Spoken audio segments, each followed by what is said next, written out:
A graça e a paz, meus amados. Hoje nós temos um tema maravilhoso. Hoje nós vamos falar sobre a alegria do Senhor. Quão é importante nós entendermos qual a alegria do Senhor e qual a necessidade de nos mantermos alegres. Eu tenho certeza que neste momento nós iremos avançar na fé, nós vamos estar de uma forma poderosa, mas convictos que Deus, Ele nos dá esta direção e nos dá um entendimento para que a gente possa viver esse momento tão glorioso na presença de Deus. Amém? Eu quero ler um texto aqui que está em Neemias, capítulo 8, verso 10, que diz assim: Ide, comei as gorduras e bebei as doçuras e enviai porções aos que não têm nada preparado para si, porque este dia é consagrado ao Senhor. Portanto, não vos entristeçais, porque a alegria do Senhor é a nossa força. Meu Deus, que palavra poderosa! Eu tenho certeza que se você se manter alegre da agora em diante, Deus vai fazer a sua vida mudar. Ele fala sobre não nos mantermos tristes. Sabe por quê, queridos? Porque a tristeza, ela impede o mover de Deus em nossa vida. A tristeza, ela impede o agir de Deus através de nós. A tristeza impede a ação de Deus para que alcancemos outras pessoas. É importante, irmãos, a gente ter uma consciência bem fundamentada na palavra acerca da alegria.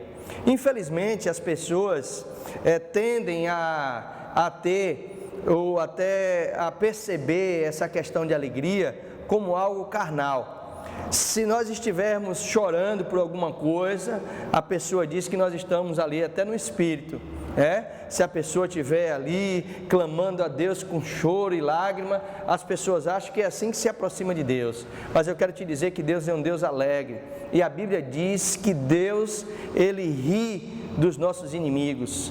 Ele ri, Ele caçoa, Ele zomba dos inimigos. Então Ele quer que a gente se mantenha nessa posição também de alegria. E eu quero te mostrar na palavra de Deus o quão é prejudicial as pessoas que não têm a alegria do Espírito dentro de si. Porque esta alegria nada mais é do que a presença de Deus na minha vida e na sua. E eu tenho certeza, queridos, que quando nós temos nossos olhos abertos, quando nós sentimos que é preciso nos manter fiel ao que a palavra fala, nós começamos a desfrutar de uma influência maravilhosa do nosso Deus. E eu quero chamar você para podermos passear um pouco na palavra e aprendermos um pouco mais acerca de uma passagem que para mim é uma passagem maravilhosa e esclarecedora. Está lá em Lucas 24, a partir do verso 13. Naquele mesmo dia, que dia é esse? No dia da ressurreição de Cristo. Porque se você for ler alguns versículos antes, a palavra de Deus nesse capítulo está falando sobre a ressurreição de Cristo. E diz assim: naquele mesmo dia, 2 deles estavam de caminho para uma aldeia chamada Emaús, distante de Jerusalém 60 estádios, ou cerca aproximadamente 12 quilômetros. E diz assim: e iam conversando a respeito de todas as coisas que tinham sucedido. Aconteceu que, enquanto conversavam e discutiam, o próprio Jesus se aproximou e ia com eles. Os seus olhos, porém, estavam como que impedidos de o reconhecer. Então lhe perguntou Jesus: que é isso que vos preocupa e de que ides tratando à medida que caminhais? E eles pararam e se entristeceram.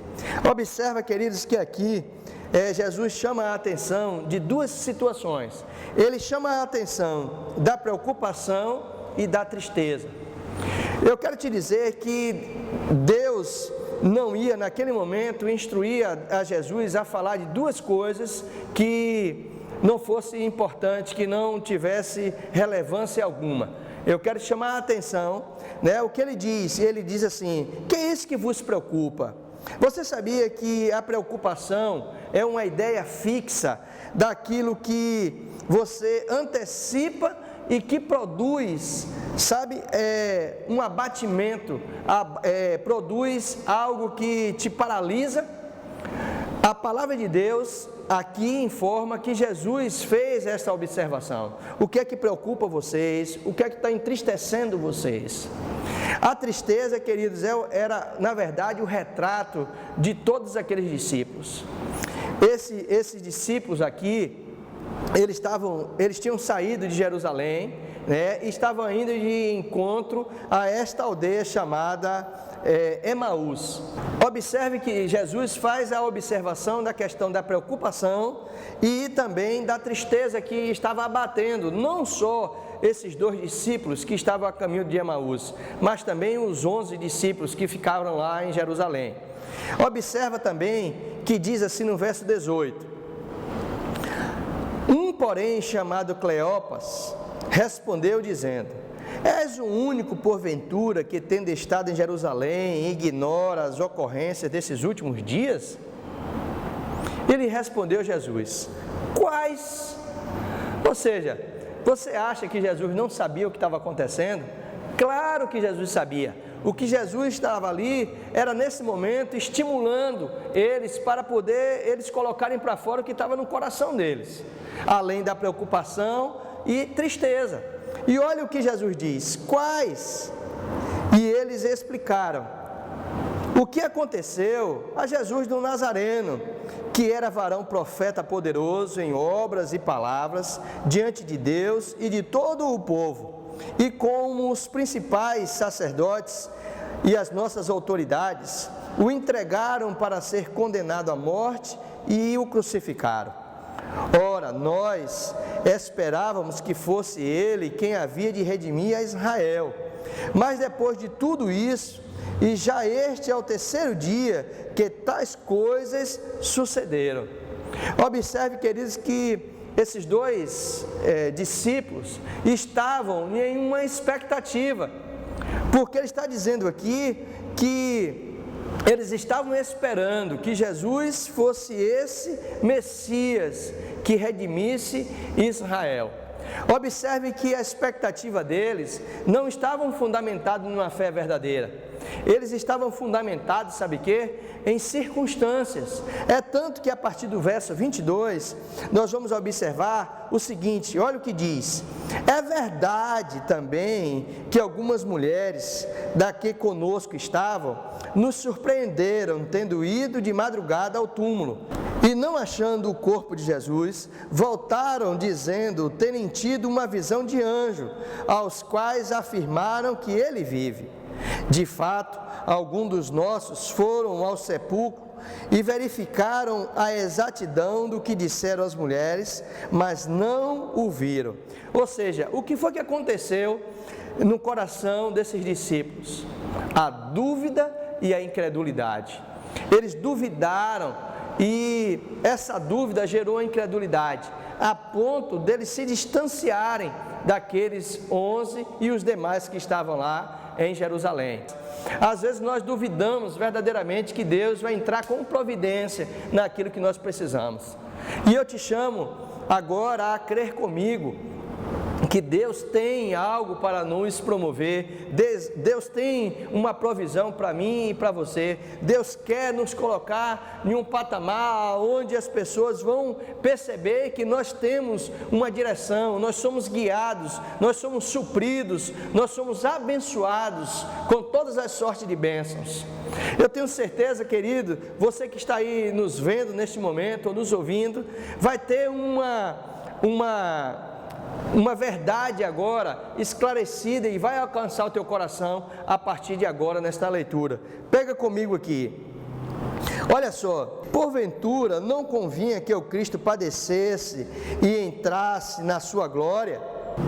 Agora observa aqui, querido, que a reação de Jesus em estar vendo que aqueles homens que ali estavam com ele, caminhando, vendo milagres, coisas poderosas estarem acontecendo, e eles estavam tão desligados do que verdadeiramente estava ali na frente dele, que era o Senhor Jesus.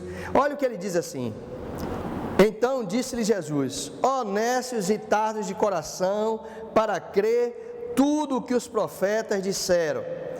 Observa que aqui ele está chamando os discípulos de nécio.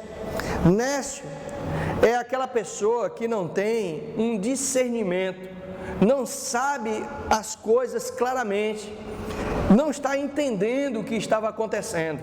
Jesus diz a eles ali que eles são nécios, que eles são tardos de coração. A Bíblia fala, queridos, que a boca fala o que o coração está cheio. Se eles falaram incredulidade, dúvida ali, porque estava no coração deles. E aqui nós podemos observar que muitas vezes nós temos o conhecimento da palavra, muitas vezes a gente sabe que Deus pode realizar algo poderoso em nosso favor, mas no abrir da nossa boca não condiz com aquilo que a gente está pregando. Ou muitas vezes a gente está falando uma coisa que a gente mesmo não crê.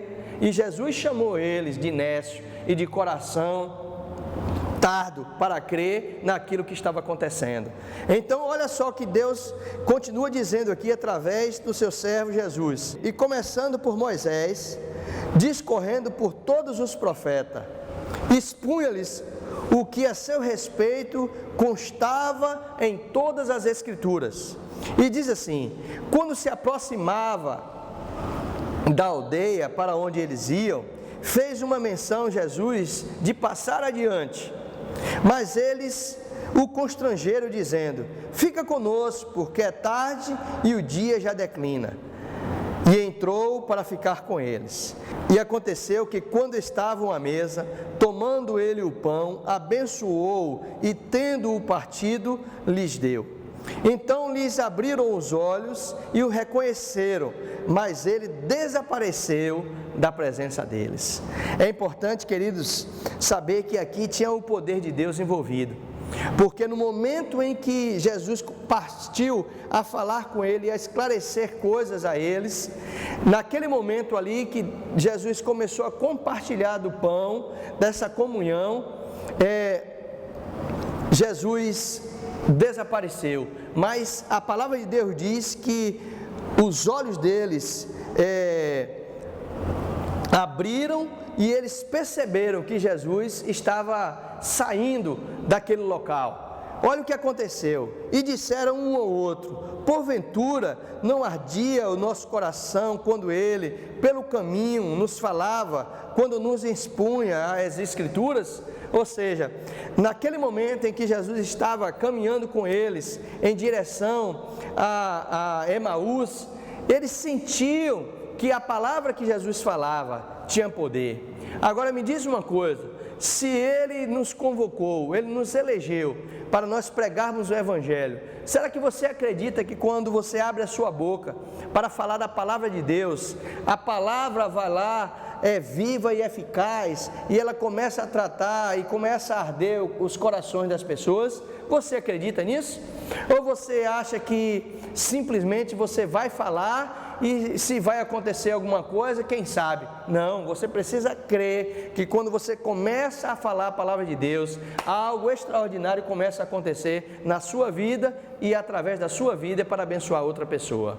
Mas voltando aqui ao texto, após essa exposição da palavra, essa experiência tremenda, diz assim: e na mesma hora, levantando-se, voltaram para Jerusalém, onde acharam reunidos os 11 e os outros com eles, aos quais dizia: o Senhor ressuscitou e já apareceu a Simão.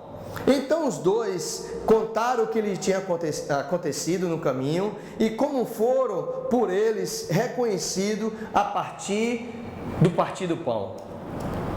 Observa que eles tiveram uma experiência e eles perceberam, além de arder o coração, mas o que marcou a vida daqueles dois foi quando Jesus começou a partir o pão, a ter comunhão com eles. Por quê? Porque, queridos, era uma coisa habitual, era uma coisa costumeira de Jesus. Então eles já estavam ali envolvidos nessa atmosfera de comunhão com Deus.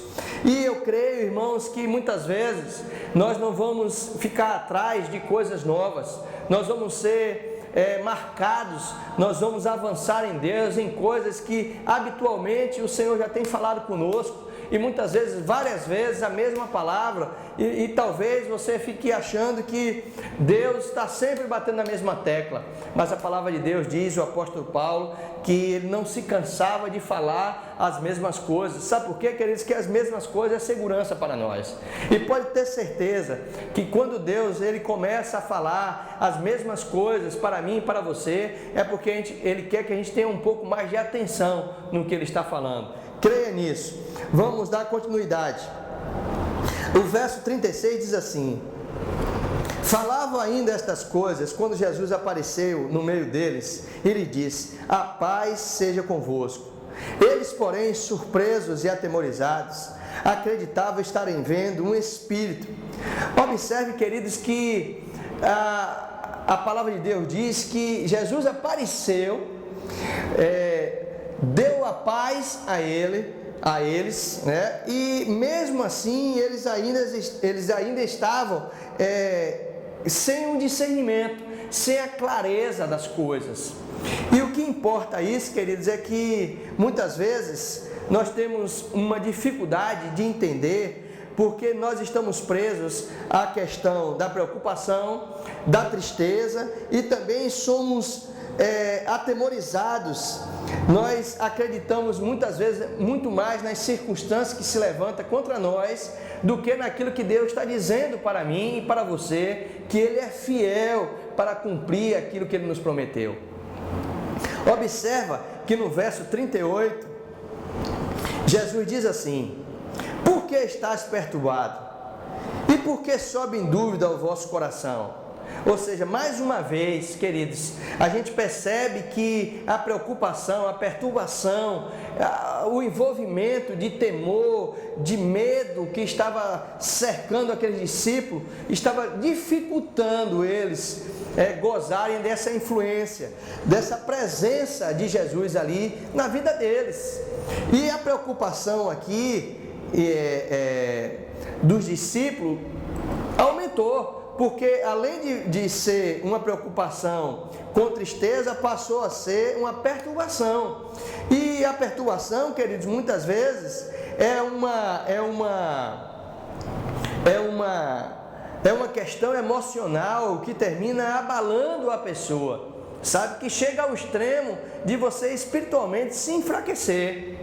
E tem pessoas que estão tão perturbadas que precisam até tomar remédio controlado.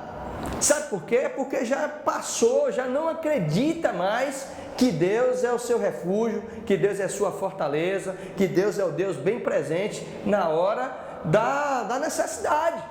E eu tenho certeza, queridos, que quando a gente ouve a palavra de Deus, que a gente acredita ao Senhor, que essa palavra é verdadeira, pode ter certeza que ela faz uma reviravolta em nossas vidas. E Jesus, vendo essa preocupação, essa perturbação que estava no coração de cada um deles, Jesus faz uma exposição dele ali e diz assim, a partir do verso 39: vede as minhas mãos, os meus pés, que sou eu mesmo, apalpai-me e verificai, porque um espírito não tem carne nem osso, como vedes que eu tenho.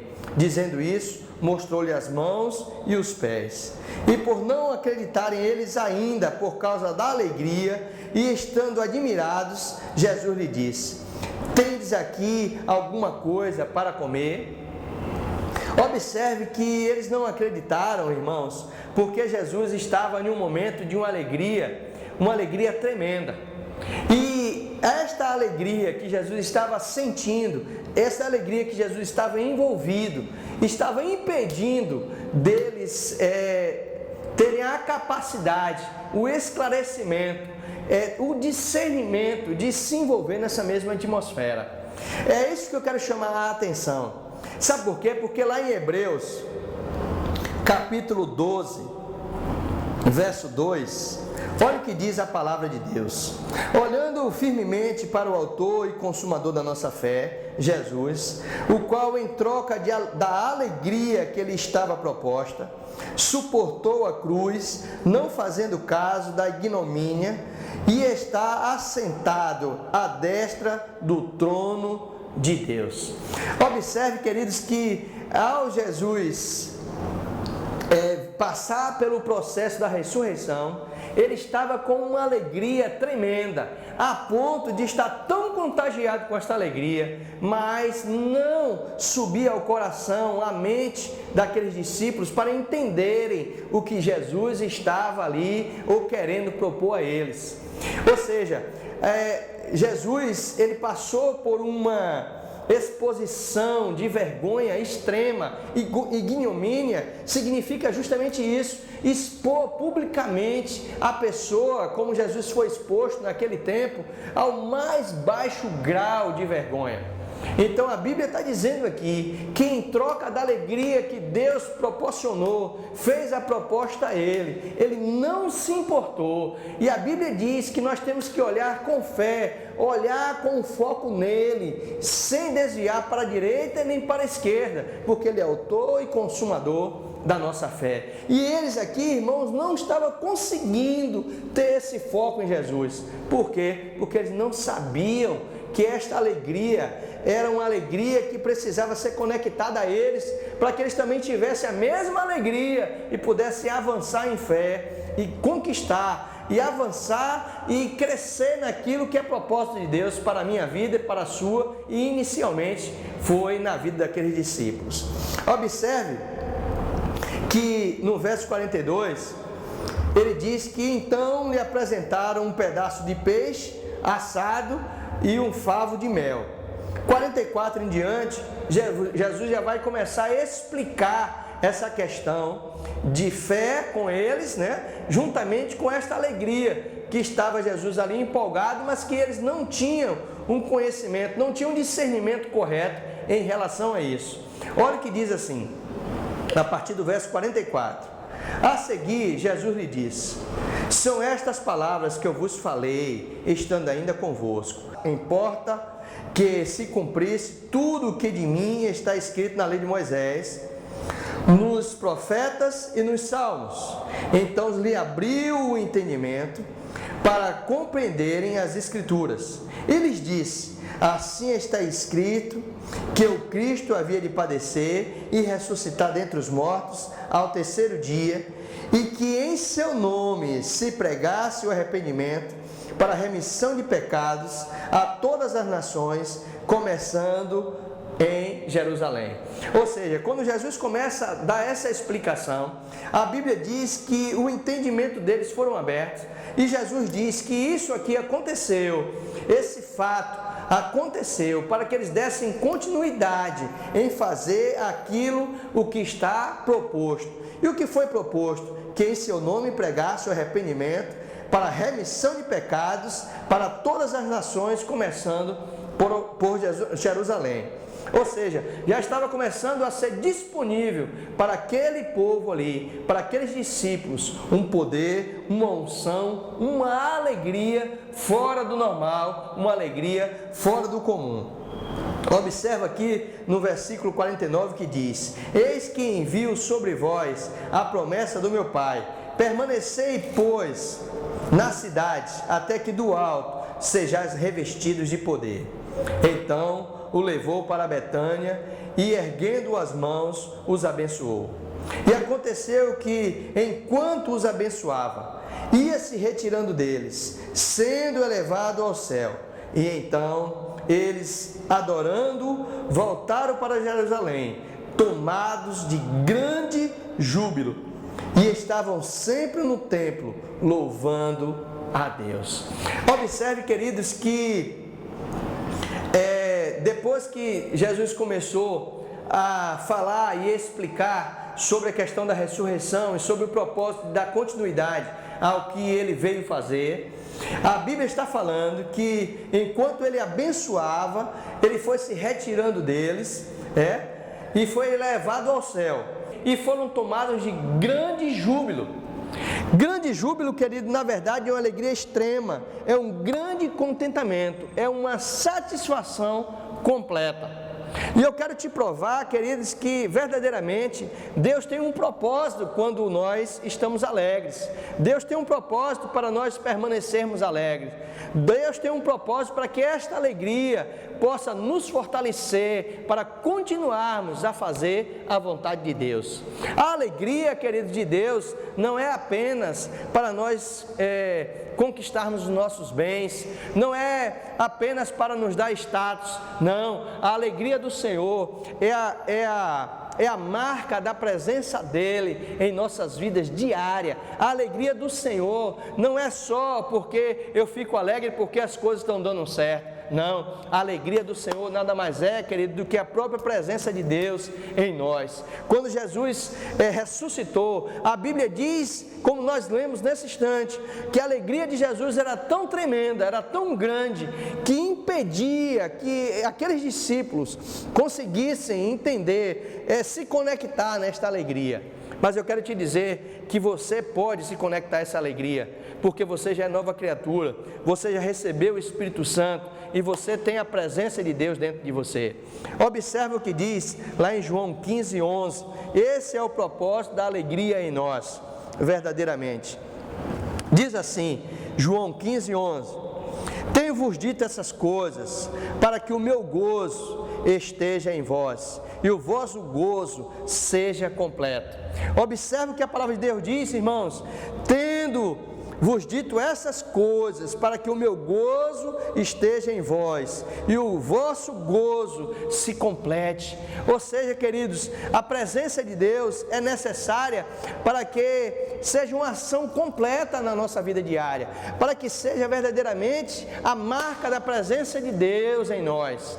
Muitas vezes, irmãos, a gente acha que a gente está cheio de Deus, está cheio do Espírito, quando a gente está num culto, aonde tem uma revelação, aonde tem uma profecia, aonde tem os músicos cantando um louvor. Nada disso, meu amado. Essa alegria que Deus tem disposta para nós, ou seja, uma alegria disponível para nós, irmãos, é uma alegria para nos manter convictos que Ele está em nós, é uma alegria para nos manter completos na presença de Deus, para que não nos falte nada, para que quando as circunstâncias se levantem, você possa dizer: o Senhor é o meu pastor e nada vai me faltar, e crê nessa palavra, e crê que Deus tem um propósito e tem a saída para a sua vida. Eu não sei como você está passando, eu não sei qual a tua dificuldade, eu não sei quais são os teus dilemas, eu não sei porque você está triste, eu não sei porque você está preocupado, eu não sei porque nem você está tomando remédio para dormir, mas eu sei que a alegria do Senhor, ela vem para te completar, ela vem para te dar saúde divina. A alegria do Senhor vem para te tirar do lugar que você está e colocar você no lugar onde Deus quer que você esteja. A alegria do Senhor é para te dar, sabe o quê? Ânimo todos os dias, para quando você acordar, você dizer: Pai, muito obrigado, porque Tu estás comigo, a Tua presença aqui, Senhor, é notória, mesmo com as dificuldades, em meio a tantos problemas, em meio a essas circunstâncias, mas eu estou de pé, eu estou alegre, eu estou convicto que o meu casamento está dando certo, eu estou convicto que os meus filhos são bênção, eu estou convicto, Senhor, que mesmo diante de uma crise, mas eu não vou ficar sem trabalhar, eu não vou passar por necessidade. Eu sei, Pai, que Tu és o Deus que me fortalece, Tu és o Deus que é a minha provisão, Tu és o meu alto refúgio, Tu és a minha torre forte, Tu és a minha bandeira, Tu és o meu Pai, Senhor. Muito obrigado.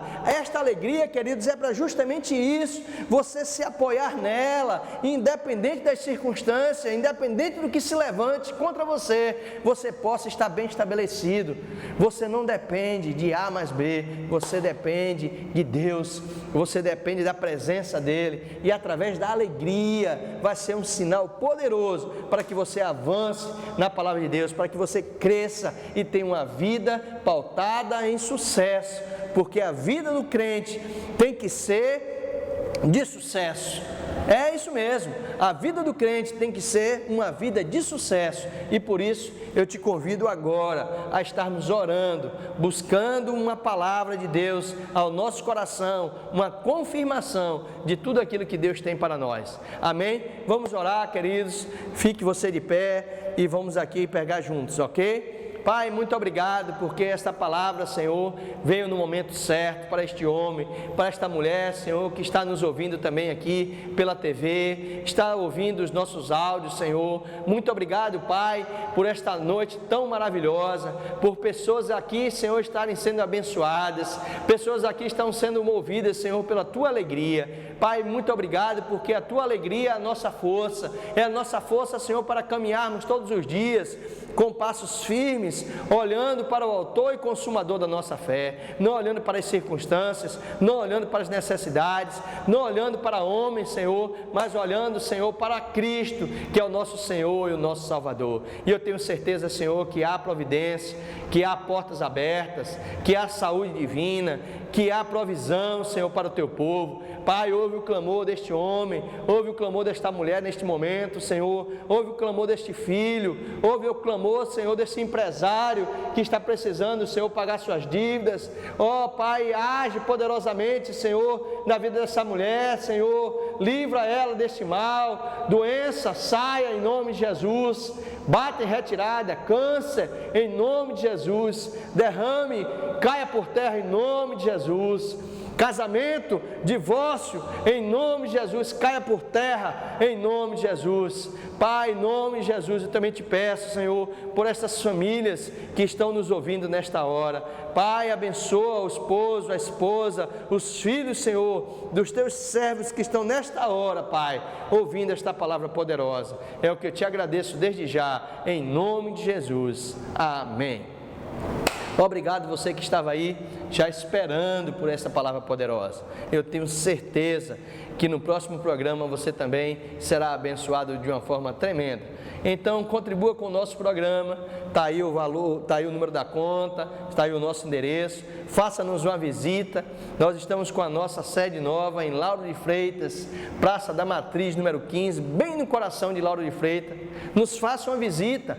Cultos, nós temos o culto Avançando na Fé, dia de quinta-feira às 19h30, nós também temos a Escola da Bíblia. Você de qualquer denominação que queira aprender mais acerca da Palavra de Deus, venha compartilhar conosco, é gratuito, todos os domingos às 9 horas da manhã.